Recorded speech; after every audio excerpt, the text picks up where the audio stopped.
All right, here we are doing the distance between 2 points using the distance formula. So if we consider our points A and consider our point B, we know that each of those points have an x parameter and a y parameter. Okay, so we're going to utilize the Pythagorean theorem to help explain our distance formula. So the nice thing here is if we're looking for the distance between point A and point B, we can consider it as a right triangle, where the hypotenuse here, I'm going to label as h, is the distance between A and B, and then we have our x step, which is one of the legs of our right triangle. We know that this distance, if we have an x2 here and an x1 here, this can be found by x2 minus x1.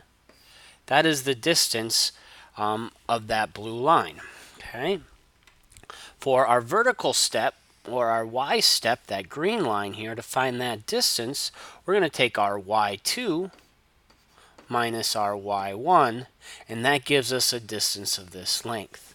Okay, so putting those together into the Pythagorean theorem, remember that we would have in the Pythagorean theorem that x2 minus x1 squared plus y2 minus y1 squared is equal to d squared. Okay, so this is the red line. Here is our blue line, and this is our green line. Okay, so in order to simplify this, when we just get d by itself, we end up taking the square root to undo this squared in the Pythagorean theorem. So therefore, the distance between AB, or our d length of our triangle, is equal to the square root of x squared minus x1 squared plus the quantity y2 minus y1 squared. Okay, so let's see this in action.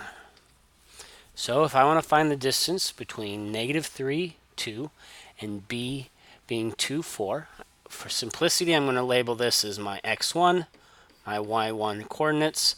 This is my x2, y2 coordinates. Okay, so first what I'm going to do is I'm going to do 2 x2 minus x1, so 2 minus -3.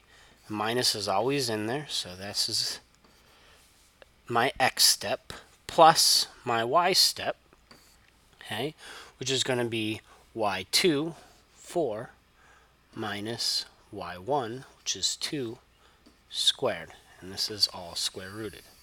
Okay, big things to remember from our formula is we have a minus sign in between both our x1 and x2 and y2 and y1. Okay, as we simplify this, I'm going to get 2 plus 3, so that's going to be 5 squared, plus 4 minus 2, that's going to be 2 squared, square root.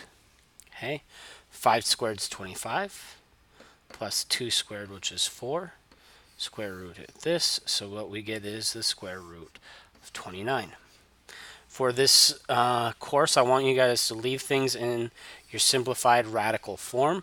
Square root of 29 doesn't have any perfect squares in it, like 4 or 9, so it's a surd. So I'm just going to leave this as a square root of 29 is my distance.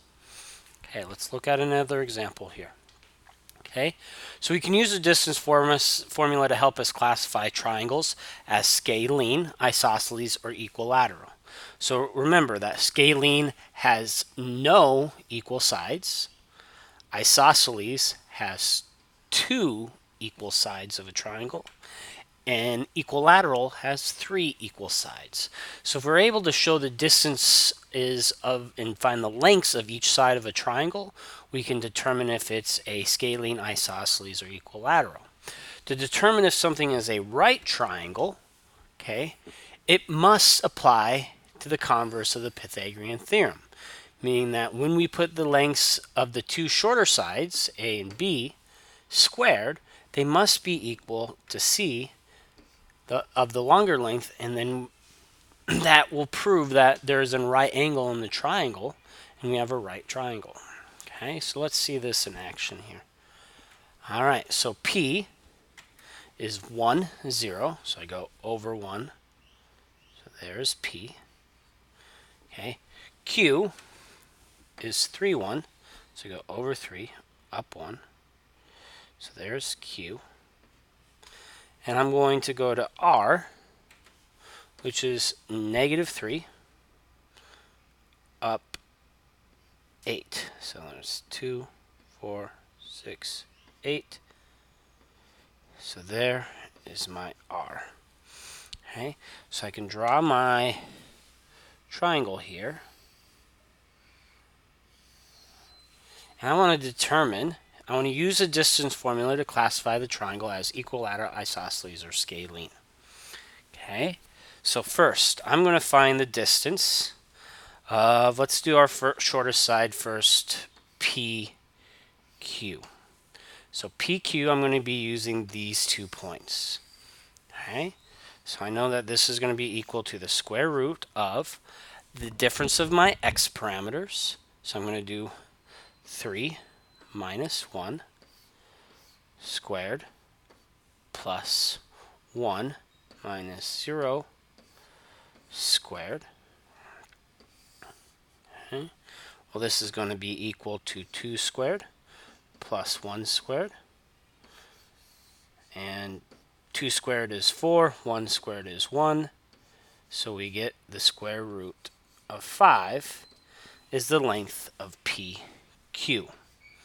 Okay, now let's look for the segment of PR.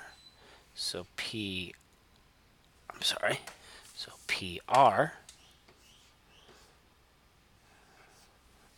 is going to be, now, instead of using that segment, I'm going to use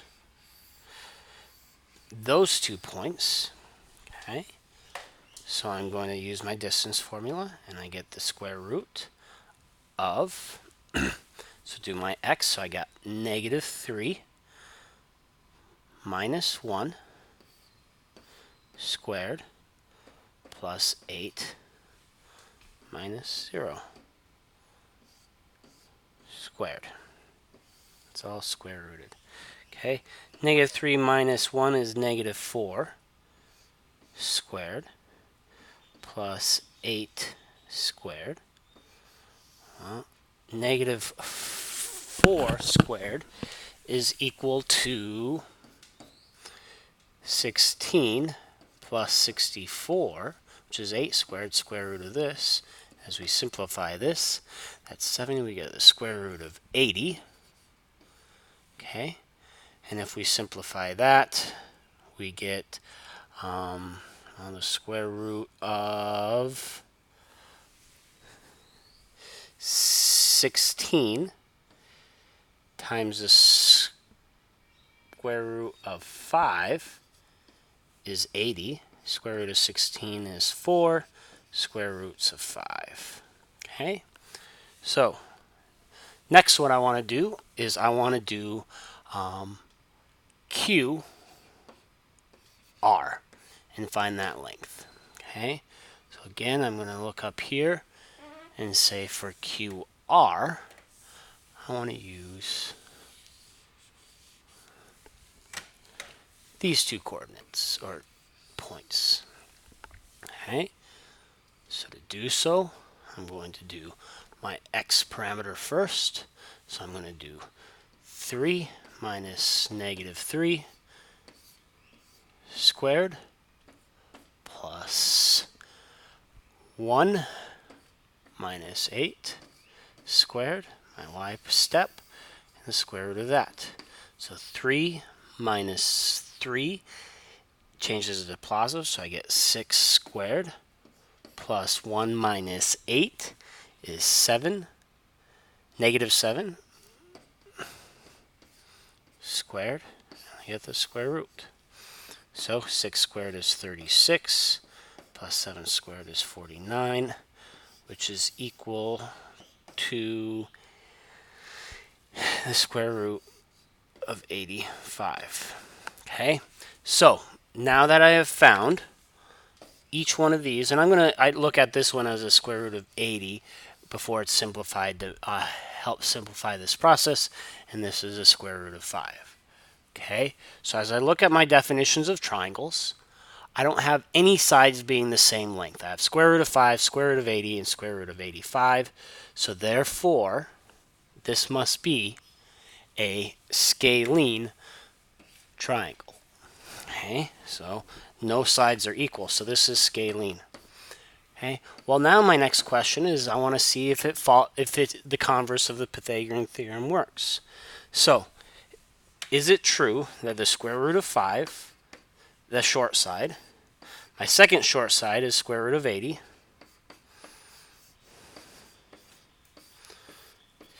is this equal to the third side, which is square root of 85 squared?